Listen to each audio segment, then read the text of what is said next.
los ataques de Storm Shadow serán más frecuentes. Italia transfirió un lote de misiles de crucero de largo alcance a Ucrania. El ministro de Defensa británico, Grant Shapps, durante una visita a la planta MBDA donde se producen los misiles Storm Shadow, afirmó que Italia también había enviado estos misiles a Ucrania. Esta declaración confirmó lo que la inteligencia militar rusa sabía desde hacía mucho tiempo. Gran Bretaña, Francia e Italia están preparando el Storm Shadow para su uso, especialmente en Crimea, ya que esta arma tiene una importancia muy significativa, dijo Shapps.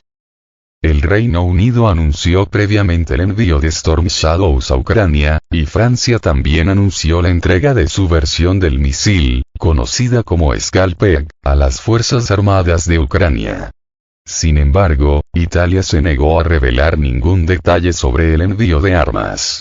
E incluso después de las palabras de Shapps, el representante oficial del Ministerio de Defensa italiano se negó a comentar oficialmente sobre ellas, escribe la publicación especializada Defense News.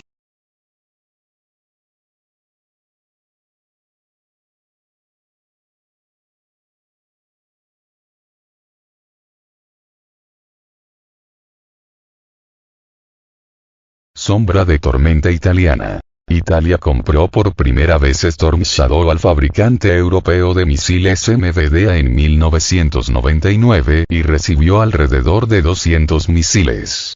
Los italianos los utilizaron durante su intervención militar en Libia en 2011. En enero, el Parlamento italiano votó a favor de ampliar el suministro de armas a Ucrania hasta 2024. Y esto a pesar de que cada vez más residentes italianos, a juzgar por las encuestas de opinión, se oponen a un mayor armamento de las Fuerzas Armadas de Ucrania. La oposición parlamentaria también está en contra. En particular, Liga del Norte, Adelante Italia. Y el Movimiento 5 Estrellas. Adelante Italia, fundada por Silvio Berlusconi, siempre se ha opuesto a las sanciones contra Rusia. También exigió que se dejara de suministrar a las Fuerzas Armadas de Ucrania con armas italianas para detener el conflicto.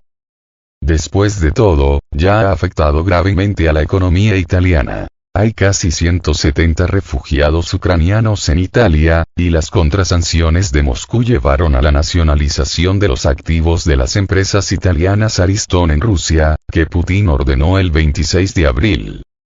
La publicación italiana Il Fatto Quotidiano escribe que la declaración del ministro británico Shapps es importante al menos por 3 razones. En primer lugar, porque nos permite entender qué tipos específicos de armas envió Italia al régimen de Kiev. El actual ministro de Defensa, Guido Crosetto, prometió hacer públicas estas listas, pero aún no lo ha hecho. En segundo lugar, el gobierno italiano ha declarado que no transferirá armas de largo alcance a las Fuerzas Armadas de Ucrania para ataques detrás de las líneas rusas.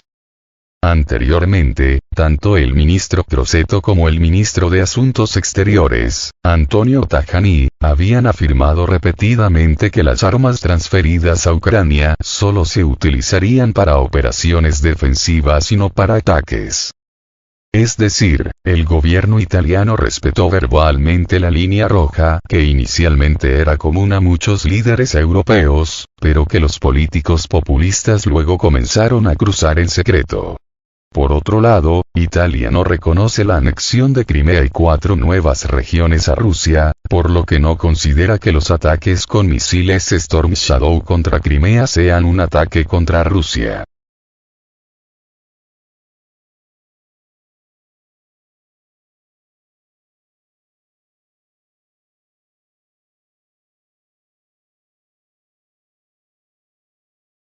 Suministros de armas italianas. Defense News escribe que los únicos planes conocidos eran enviar al régimen de Kiev misiles tierra-aire Stinger, morteros, armas antitanques Milan y Panzerfaust, ametralladoras pesadas Browning, ametralladoras ligeras MG, sistemas de dispositivos explosivos improvisados y MLRS de tipo desconocido, obuses PZH-2000 y vehículos con blindaje ligero.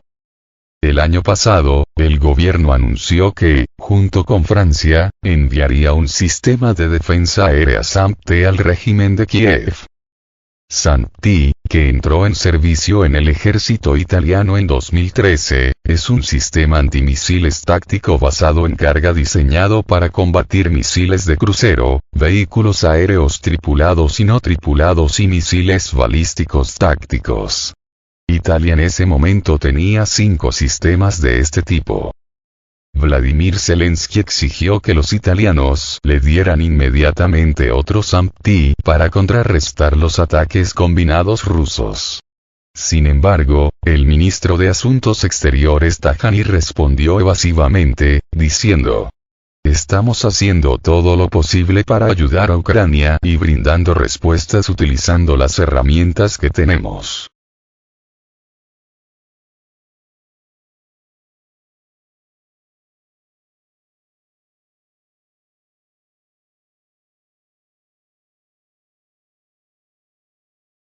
Ataques con misiles Storm Shadow. Ucrania ya ha utilizado repetidamente Storm Shadow contra objetivos rusos, escribe la agencia italiana revista italiana Difesa, RID. Uno de los primeros ataques tuvo lugar en septiembre de 2023, cuando se lanzaron 8 misiles contra objetivos en Sebastopol. Fueron lanzados por bombarderos que volaban sobre el Mar Negro, y junto con ellos se lanzaron misiles señuelo AGM-160 MAL. En noviembre se volvió a realizar un ataque masivo con 8 misiles Storm Shadow, esta vez el objetivo era Berdyansk.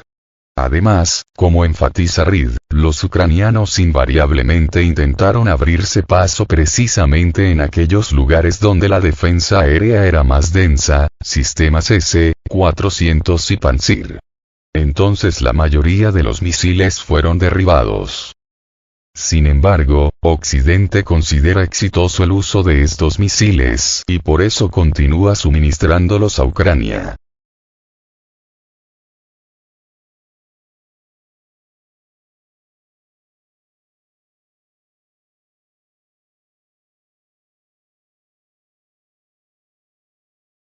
El puente de Crimea fue volado con explosivos equivalentes a 10 toneladas de TNT. La publicación Kommersant publicó los resultados de un examen de explosivos realizado en relación con el ataque terrorista de 2022 ocurrido en el puente de Crimea, una de las arterias de transporte clave en Rusia. Según el examen, para hacer estallar el puente se utilizó un artefacto explosivo casero con una potencia equivalente a 10 toneladas de TNT.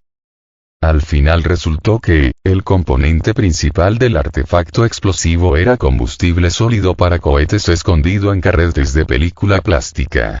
La explosión fue iniciada por una carga de plastilita. Los expertos determinaron que para detonar el combustible del cohete se utilizó un explosivo de fabricación extranjera, probablemente S-4 o P-8, a base de exógeno. El detonador, también oculto bajo una película de plástico, fue activado por una señal del navegador GPS cuando el dispositivo alcanzó un punto predeterminado de la ruta. El kilómetro 156 de la autopista A-290 Novorossiysk-Kerch.